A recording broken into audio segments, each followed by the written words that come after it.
Topic run of વાળો જ છે એટલે એ અંદર તો એ જ આવશે, પણ આ તો સ્પેસિફિક ટોપિક આપેલો છે જે આપણો જે સિલેબસ છે એની અંદર, એટલા માટે અલગથી એનું એક ચેપ્ટરના નામનું આપ્યું છે. બાકી આ રન ઓફ ઓલરેડી આપણે વાત કરી.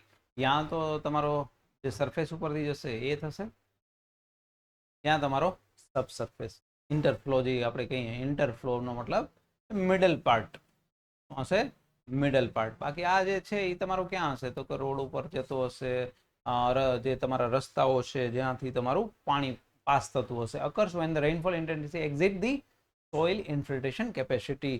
રન ઓફ તો જ થશે જો સોઇલ પાણી નહીં લે તો.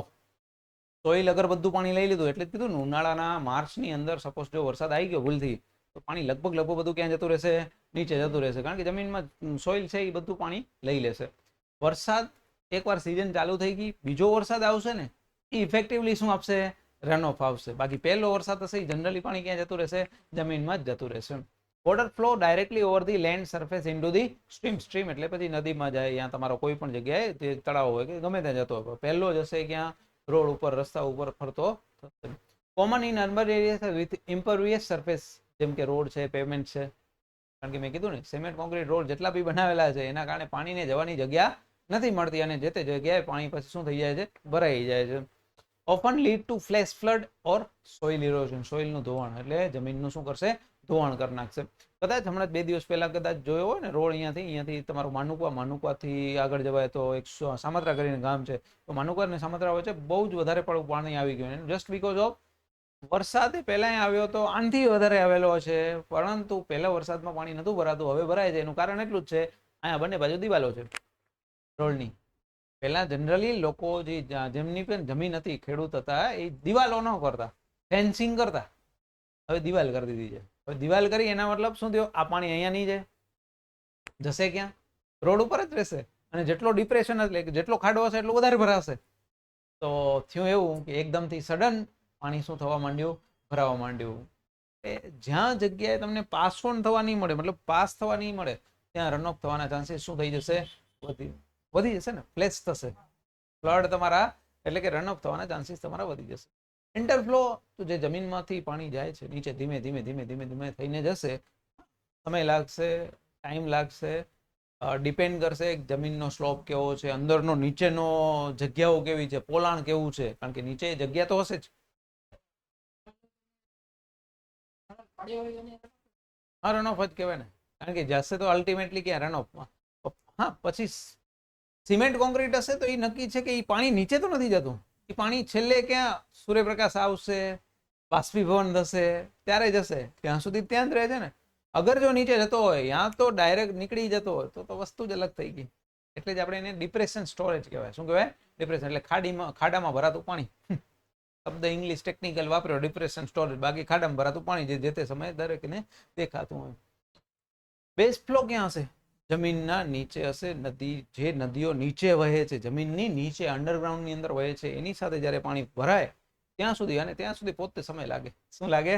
સમય લાગે. વર્ષોના વર્ષો પહોંચી જાય ત્યાં સુધી તમને પોતે ત્યાં સુધી જાય જ્યાં સુધી ગ્રાઉન્ડ વોટર ટેબલ હોય ત્યાં સુધી. ગ્રાઉન્ડ વોટર ટેબલ એટલે શું? આપણે કહીએ ને પાતાળમાં તળિયું ક્યાં આવ્યું છે, પાણી ક્યાં છે, પાતાળ આપણે કહીએ છીએ પાતાળ નીચે બેસી ગયું. નીચે એટલે પાણી શું થતું જાય છે? ધીમે ધીમે નીચે. એટલે જ આપણે શું કરીએ છીએ? રિચાર્જ વેલ કરીએ છીએ. જૂના કૂવામાં પાણી નાખવાની ટ્રાય કરી છે, જેથી કરીને પાણી બધું પાછું ધીમે ધીમે નીચે જતું રહે, રન ઓફ ઓછો થાય. આપણો ટાર્ગેટ એ જોવો છે, રન ઓફ જેટલો ઓછો, જમીનમાં જેટલું પાણી વધારે, એટલું તમને આઉટપુટ શું મળશે? વધારે મળશે, મીઠું મળશે પાછું. બાકી કેવું હશે? સ્લો અને સ્ટેડી હશે, એ નક્કી જ છે. Also called delay run off. એ આપણે પેરો ગ્રાફ બનાવ્યો ત્યાં જ વાત કરી કે એ કેવો હશે? ડિલે. વર્ષો સુધી એને સમય લાગશે, ત્યાર જઈને પછી એ બનશે, ત્યાં સુધી નહીં બને. કેરેક્ટરિસ્ટિક શું હશે? પહેલી તો પીક ડિસ્ચાર્જ. પીક ડિસ્ચાર્જનો મતલબ શું? મેક્સિમમ એકદમથી બહુ જ ફ્લશ વોટર આવ્યું, પાણી બહુ જ આવી ગયું તો જ ફ્લશ થશે, નહીં તો આરામથી જશે તો કોઈ પ્રશ્ન છે જ નહીં. એકચ્યુઅલી પ્રશ્ન ત્યારે થયો રન ઓફ, આપણે કહીએ ને વધારે થઈ ગયું, આપણે કહીએ ને એકદમથી ફ્લડ આવ્યું. ફ્લડ ક્યારે આવશે? ઇન્ટેન્સિટી ત્યાં વધારે હશે, ત્યાં તો જમીનમાં નીચે જવાની શક્યતા નહીં હોય. જેમ મેં કેમ કીધું, બોટલમાં પાણી ભરેલું છે ને હવે તમે પાણી ઉપર નાખશો તો એ રન ઓફ જ થવાનો છે. પાણી ભરાવાના જ છે ને. પાણી એટલે જ તો, નહીં તો ઘરમાં પાણી કેમ આવે છે? ઘરમાં લોકોના પાણી કેમ જાય? કારણ કે એક તો ડિપ્રેશનમાં હોય, તો જમીન તમારી બીજાના લેવલ કરતાં કેવું હોય? નીચે હોય. આજુબાજુના એરિયામાં પાણી તમારે કને આવ્યું, તમારા કારણે નીચે જવાની જગ્યા નથી, તો પાણી જશે ક્યાં? ઘરમાં. બીજું total run of volume. Total volume કેટલો છે પાણી? એક દિવસ આલ્યો, 2 દિવસ આલ્યો. તમે કીધું ઇન્ટેન્સિટી વધારે છે, પણ ખાલી કલાક આવ્યો તો કઈ ફરક નહીં પડે ઘણો. હા, કલાકમાં પાણી આવશે, જે તે આવશે એ, બટ 2 દિવસ એવો ને એવો વરસાદ આવ્યો તો પછી ઓર વધારે અસર આવશે. જે લાસ્ટ યર યા તો એના પ્રીવિયસ યરમાં આપણે બરોડામાં જે આવ્યું હતું ઓલમોસ્ટ, જે ફ્લડ આવ્યું હતું એ એવું જ હતું. કન્ટિન્યુ વરસાદ ચાલુ હતો, ફૂડ પેકેજ પહોંચાડવા માટે લોકો તકલીફ થઈ ગઈ હતી એમ. એ ટાઈપનો વરસાદ હતો, કન્ટિન્યુ વરસાદ ચાલુ હતો. પાણીના એવું કહેવાય ને, બેઝમેન્ટ આગે બધાના ભરાઈ ગયા હતા પાણી, કારણ કે બેઝમેન્ટ હોય ક્યાં? ગ્રાઉન્ડની નીચે. જમીનની ઉપર એટલું પાણી વળ્યું છે તો એને જગ્યા જ કરવાની છે. જગ્યામાં એને દિલ્હીમાં કદાચ આઈએએસ ક્લાસિંગ કોચિંગ ક્લાસીસની અંદર બી કદાચ થયું હતું, યાદ હોય તો, પાણી અંડરગ્રાઉન્ડની અંદર જતું રહ્યું હતું. તો બધા એટલે જ બને છે અલ્ટિમેટલી, મારું લેવલ નીચે છે, પાણી જવાની જગ્યા નથી, તો એ પાણી હંમેશા શું કરશે? ફોર્સફુલી આવશે. તમે એમ કહો કે અહીંયા કને બહુ જ ફોર્સફુલી પાણી આવે તો આ બધા તમારા જે દેખાય છે પાર્ટીશન એ બધા નીકળી જાય, કારણ કે એ જે ફ્લો આવે ને એ અલગ જ આવે. પછી run off frequency. Run off frequency એટલે શું? કેટલા સમયે વરસાદ આવ્યો. અગર હું એમ કહું છું 2 દિવસે પાછો એવો ને એવો ફૂલ વરસાદ આવ્યો, પછી રન ઓફ કેવું હશે? ઓર વધારે હશે. પહેલા વરસાદમાં કીધું રન ઓફ ઓછું હોય, બીજા વરસાદમાં વધારે હશે, ત્રીજા વરસાદમાં ઓર વધશે, અને સમજી લો કે ચોથો વરસાદ બહુ જ ઇન્ટેન્સિટીથી આવ્યો તો પછી હાલત ખરાબ કરી નાખશે. પહેલો વરસાદ બહુ હેવી આવ્યો ને તો તકલીફ નહીં થાય, બીજો, ત્રીજો, ચોથો જેમ ઇન્ટેન્સિટી વધશે એમ તકલીફ થશે, કારણ કે નીચેની સોઇલ શું થઈ ગઈ છે? હવે પૂરેપૂરી સેચ્યુરેટેડ થઈ ગઈ હશે. શું થઈ ગઈ હશે? સેચ્યુરેટેડ. હવે એને જગ્યા જલ્દી નહીં મળે, બધું કેવું થશે? ફ્લડ આવવાના ચાન્સીસ તમારા વધી જશે. બીજું time to peak. Time to peak એટલે શું? જેટલી ઇન્ટેન્સિટી વધારે હશે એ જ પ્રમાણે તમારો ટાઈમ કેવો હશે? ઓછો થતો હશે. શોર્ટર ટાઈમ, વધારે ઇન્ટેન્સિટી. ઓછી ઇન્ટેન્સિટી, લોંગર ટાઈમ. કારણ કે ધીમે ધીમે ધારે વરસાદ આવશે ને તો ઘણીવાર ફ્લડ નહીં આવે. એકદમથી આવ્યો ને તો જ ફ્લડ આવવાના ચાન્સીસ શું હશે? વધારે. ઇન્ટેન્સિટી અને ટાઈમ બંને ઇમ્પોર્ટન્ટ છે. તમે કહો સાહેબ થોડી થોડી ઇન્ટેન્સિટી આપી પણ 10 દિવસ સુધી આવ્યો તો પછી ફ્લડ આવવાનું છે ને. 10 દિવસ સુધી કન્ટિન્યુ આવ્યો તો આવશે. બીજું છે base flow contribution. Base flow એટલે શું? નીચે જમીનમાં ગયો એ જ ને. અગર એ બેઝ ફ્લો જેટલો વધારે એટલો તમારો શું થશે?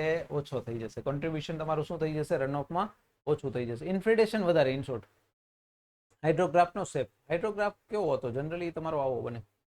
આ જે છે પાર્ટ તમારો જેટલો દૂર હશે એટલે ટાઈમ શું કહેવાય? વધુ કહેવાય. ટાઈમ શું થયું? વધુ થયું. એનો મતલબ શું થયો? ફ્લડ આવવામાં વાર લાગશે. જેટલો ફ્લડ આવવામાં વાર લાગશે ને તો લોકોને સમય મળશે ભાગવા માટે. આપણે કહીએ ને ગામો ખાલી કરાવે, શબ્દ બોલતા હોય છે, નલિયાની આજુબાજુમાં આટલા ગામ ખાલી કરાયા, આટલા એરિયા ખાલી કરાયા, સમય મળશે. હાઇડ્રોગ્રાફ અગર તમારો આવો બન્યો મતલબ સમય જ નહીં આપે તમને.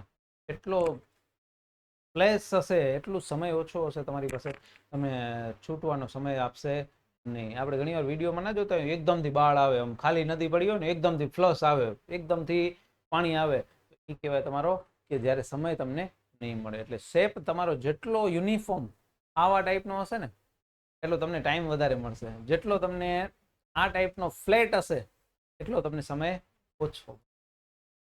એટલે રાઇઝિંગ લીમ એટલે કે ઉપર તરફ, how quickly run off built, જેટલો આ જલ્દી ઉપર પહોંચી ગયો એટલો રન ઓફ વધારે. ફોલિંગ લીફ એટલે કે downward direction, indicate how slowly run off reduces, ધીમે ધીમે રિડ્યુસ થશે. સ્ટીપનો મતલબ એકદમથી, તો શું હશે? ફ્લેશી રિસ્પોન્સ. ફ્લેશી એટલે જલ્દી જલ્દી. શું હશે? જલ્દી. પાણી બહુ જ ભરાશે. બાકી તો આ બધા વાંચવાના છે, યાદ કરવાના છે. ડ્રેનેજ એરિયા કેવો છે, સ્લોપ છે, આ કારણ કે દરેક જગ્યાએ આવશે. તો તમે ગમે એ વરસાદના રિસ્પેક્ટમાં વાત કરશો ત્યાં 5-6 પોઈન્ટ છે તો આવશે. સ્લોપ જેટલો વધારે રન ઓફ વધારે. સોઇલ અગર ડ્રાય હશે તો રન ઓફ ઓછો. સોઇલ વેટ હશે તો રન ઓફ વધારે. ક્લે હશે તો એ રન ઓફ વધારે. વેજીટેશન જેટલું વધારે હશે એટલું રન ઓફ ઓછો થશે. જેટલું તમારું કોન્ક્રીટિંગ વધારે હશે એટલું રન ઓફ વધારે થશે.